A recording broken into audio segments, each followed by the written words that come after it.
Working out.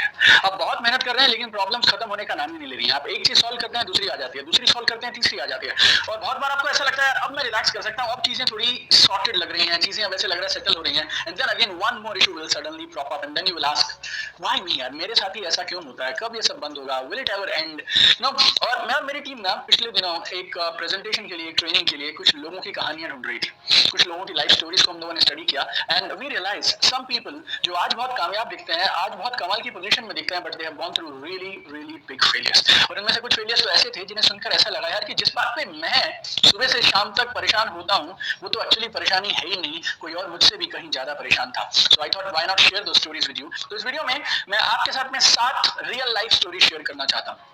आज वो दिखती हैं दुनिया की सबसे बड़ी सक्सेस स्टोरीज, बट एक समय पे वो थी शायद सबसे बड़ी फेलियर स्टोरीज।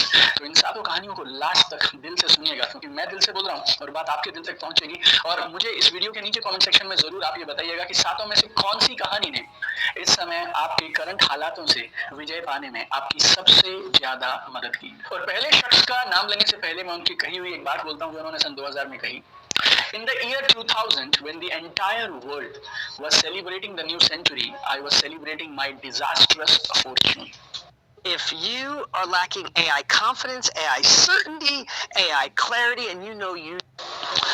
जब सन 2000 में पूरी दुनिया नई सदी के आगमन का उत्सव मना रही थी, तो मैं मेरी बदनसीबी को सेलिब्रेट कर रहा था और मेरी बदनसीबी से लड़ रहा था। ना मेरे पास फिल्में थी, ना मेरे पास पैसा था, ना मेरे पास कंपनी थी, और मेरे पे लाखों केसेस थे, और टैक्स अथॉरिटीज ने मेरे घर को नीलाम करने की बातचीत शुरू कर दी थी। ये पता किसने कहा? जिन्हें बोलते हैं सदी का महानायक, actor of the millennium, superstar of the millennium, mister Amitabh Bachchan, around year 2000। और आज अमिताभ बच्चन जी का नाम अगर लिया जाता है तो हम सिर्फ एक चीज देखते हैं, एक बहुत बड़ी कामयाब शख्सियत जो जिस चीज को छूती है उसमें कामयाबी हासिल कर लेती है। लेकिन सन 2000 में जब वो अपने लेट 50s में थे, उनकी company ABCL was declared A sick company. और वो बोलता है मुझे कई रातों तक नींद नहीं आई और मुझे ऐसा लगता था मेरे सिर पे एक तलवार जैसी लटक रही है। और उस समय फिर उन्होंने यश चोपड़ा से बात किया, he told him his entire position. और यश चोपड़ा ने उन्हें उस समय मोहब्बतें फिल्म में काम दिया। अमिताभ ने उस समय टीवी कमर्शियल्स करने शुरू किए, टेलीविजन प्रोग्राम्स, एडवर्टीजमेंट वो सब करने शुरू किए। और अगले कुछ महीनों में उनको एक और कमाल का ब्रेक मिल गया, कौन बनेगा करोड़पति। और वो कौन बनेगा करोड़पति से ऐसी जिंदगी ने उनकी यू टर्न लिया कि उसके बाद से he is now unstoppable. Wherever he has reached today, he has got talent, he has got persistence, he has got everything. But one more thing, he overcame his struggles. Struggles सबको आती हैं, लेकिन उन struggles से लड़ना है और उन struggles से बढ़ते चले जाना है। एक और शख्स है, बहुत जाने माने प्रसिद्ध वैज्ञानिक, स्कॉलर, और फिजिक्स के क्षेत्र में उन्होंने बहुत कमाल का कंट्रीब्यूशन किया। उनके बहुत सारे कोट्स हैं जो आज भी मैं ट्रेनिंग्स में यूज करता हूँ, और आप और मैं हम लोग अक्सर उनके बारे में बातचीत करते हैं। लेकिन उनकी चाइल्डहुड बहुत टफ निकली। बहुत लोगों ने बोलते थे ये बच्चा मेंटली चैलेंज्ड है, 4 की उम्र तक बोल नहीं पाए, 7 की उम्र तक लिख नहीं पाए। जब पढ़ाई पूरी करने के लिए कॉलेज गए तो प्रोफेसर्स ने कभी उन्हें सीरियसली नहीं लिया, उन्हें कभी ब्राइट स्टूडेंट नहीं माना जाता था। किसी को उम्मीद नहीं थी कि ये इसी फील्ड में रिसर्च करेगा, इतना बड़ा वैज्ञानिक बनेगा। एक समय ऐसा आया, नौकरी ढूंढने के लिए जद्दोजहद करना पड़ा, but he continued. And you know, science को कभी भी लिखा नहीं जा सकता इस इंसान के नाम के बगैर। नाम है एल्बर्ट आइंस्टीन। जिस इंसान ने फिजिक्स में इतनी सारी इन्वेंशंस कर दी, इतनी सारी नई खोज की है, वो इंसान एक समय में बेसिक एजुकेशन जब ले रहा था ना, उस समय स्ट्रगल किया करता था। किसी ने नहीं सोचा था कि ये लड़का कहाँ पहुंच जाएगा। तीसरी कहानी है एक और शख्स की जिन्हें हिंदुस्तान की क्रिकेट हिस्ट्री में सबसे पॉपुलर कैप्टन में से कहा जाता है। और जब क्रिकेट और कैप्टन का नाम आता है तो उनका नाम जरूर आ जाता है, it's called captain cool also. और वो एक ऐसे कैप्टन हैं जिन्होंने हिंदुस्तान टीम को, इंडिया को, क्रिकेट के तीनों मेजर फॉर्मेट्स में इंटरनेशनल ट्रॉफीज दिलाई। लेकिन उनका भी चाइल्डहुड, उनकी भी स्कूलिंग बहुत आसान नहीं रही थी। पिताजी रांची में मेकॉन लिमिटेड कंपनी में पंप ऑपरेटर थे, प्रेशर बहुत था और घर वाले चाहते थे वो एक गवर्नमेंट जॉब कर लें। और एक कुछ समय उन्होंने खड़गपुर रेलवे स्टेशन पे टीटीई, ट्रैवल टिकट एग्जामिनर का जॉब भी किया 2001-2003 के आसपास। और वहाँ इंडियन रेलवेज की तरफ से भी बीच बीच में क्रिकेट खेल लिया करते थे। जब कैप्टन बने तो इनिशियली सीनियर प्लेयर्स थे बहुत सारे, उन्होंने उनकी कैप्टनसी को स्वीकार नहीं किया। जब उन्होंने कैप्टनसी ज्वाइन की, जब वो कैप्टन बने, उस समय टीम ने अगले कुछ महीनों तक, अगले कुछ सीजन तक बहुत जबरदस्त परफॉर्म नहीं किया। लेकिन वो आदमी लगा रहा, अपने आप को बेहतर बनाता रहा, सुधारता रहा। And today he is called as captain cool, one of the most popular captains in the history of this country, MS Dhoni. Dhoni, Mahendra Singh Dhoni. चौथा इंसान, ये is one of my personal favourites. आज उनकी कंपनी दुनिया के सबसे शानदार फोन्स बनाती है, MP3 प्लेयर्स बनाती है, वॉचेस बनाती है, you know, and he was the co-founder of an iconic brand called Apple. Apple is a $1 trillion company. ये न्यूज़ पुरानी हो गई। Apple is a $2 trillion company, like it's a $2 trillion company. I think very few companies in the world has reached that level where Apple has reached. लेकिन Steve Jobs की कहानी वगैरह आप देखेंगे, सून आफ्टर हिज बर्थ उनकी mother ने उनको छोड़ दिया और उनको उनके अडॉप्टेड पेरेंट्स ने बड़ा किया। अपनी पढ़ाई के दौरान कॉलेज से ही dropped out. He started his company and company started doing extremely well. लेकिन उनका एक काम करने का तरीका था, उनका एक काम करने का ढंग था, और जब वो करीब 30 साल की उम्र के थे तो एक सिचुएशन ऐसी आई, उन्हें अपनी ही कंपनी में उन्हीं के कुलीग्स के द्वारा, बाकी मैनेजमेंट की टीम के द्वारा कंपनी को छोड़ने पे मजबूर होना पड़ा। जस्ट इमेजिन, अपने हाथ से जो कंपनी बनाई, एक दिन उसी कंपनी से उनको निकाल दिया गया। इतना प्रेशर था। लेकिन स्टीव जॉब्स थे, वो अपना काम लगातार करते रहे। इस दौरान उन्होंने एक और कंपनी बना दी, पिक्सल एनिमेशन स्टूडियोज।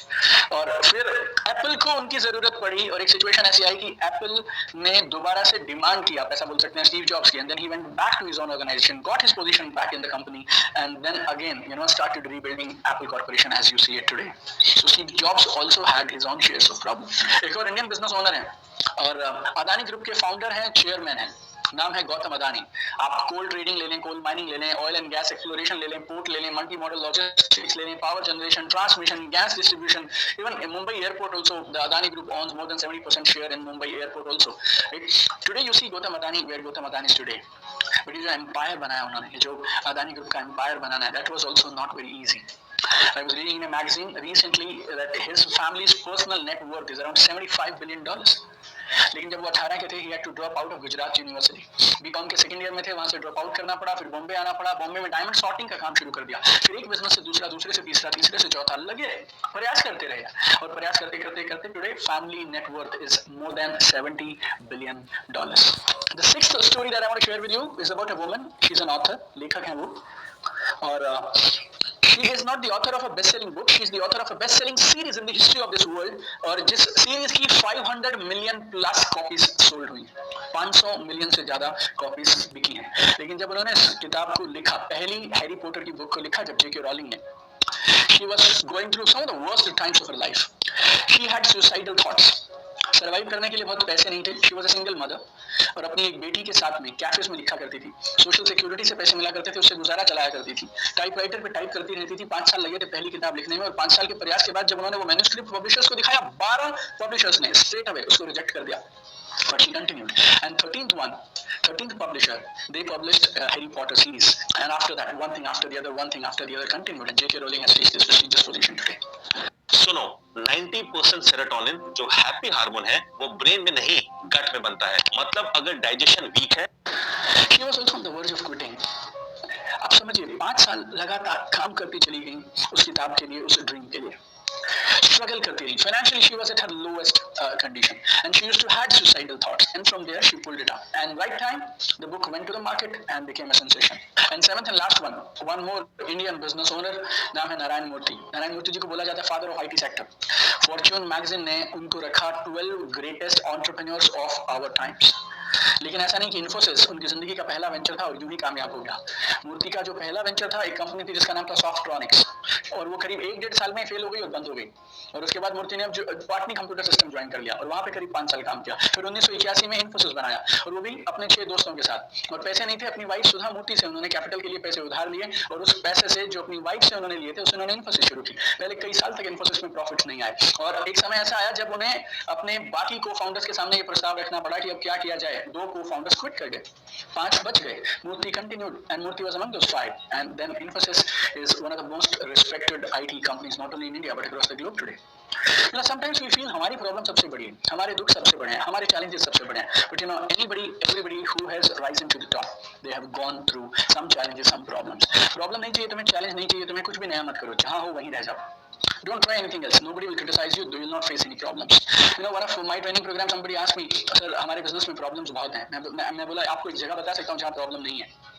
अगर प्रॉब्लम नहीं चाहिए तो आप भी उधर जाके सेटल हो सकते हैं। बोले कहाँ जाना होगा सर? मैं बोला शमशान घाट। There's only one place on this earth where there are no problems, and that is शमशान घाट, right? I mean, if you are alive, there will be problems. आप उन्हें प्रॉब्लम बोलो या फिर आप उन्हें अपॉर्चुनिटीज और चैलेंजेस बोलो, up to you, my dear friends, right? तो जिंदगी में जहाँ हो, जिस भी चीज को आप फेस कर रहे हो, जिन भी हालातों से गुजर रहे हो, just continue going, and I can assure you, you will also have a beautiful wonderful success story, and one day you will be proud of yourself, I will be proud of you, and this entire world will be proud of you. So keep going, और मुझे comment करके जरूर बताइएगा सातों में से कौन सी story आपके दिल को सबसे ज्यादा छू गई. Right, don't forget to write that in the comment. Don't forget to share this video with maximum people. You don't know, आपका एक शेयर, आपका एक क्लिक किसी को एक प्रेरणा का स्रोत बन के एक उम्मीद की किरण के जैसे, एक रोशनी की तरह उनकी जिंदगी में शायद उजाला लेके आ जाए. Right, and every single day I go to work with only one single mission, that is we want to see you at the top. हम आपको आसमान की ऊंचाइयां छूते हुए देखना चाहते हैं, कमाल करते हुए देखना चाहते हैं.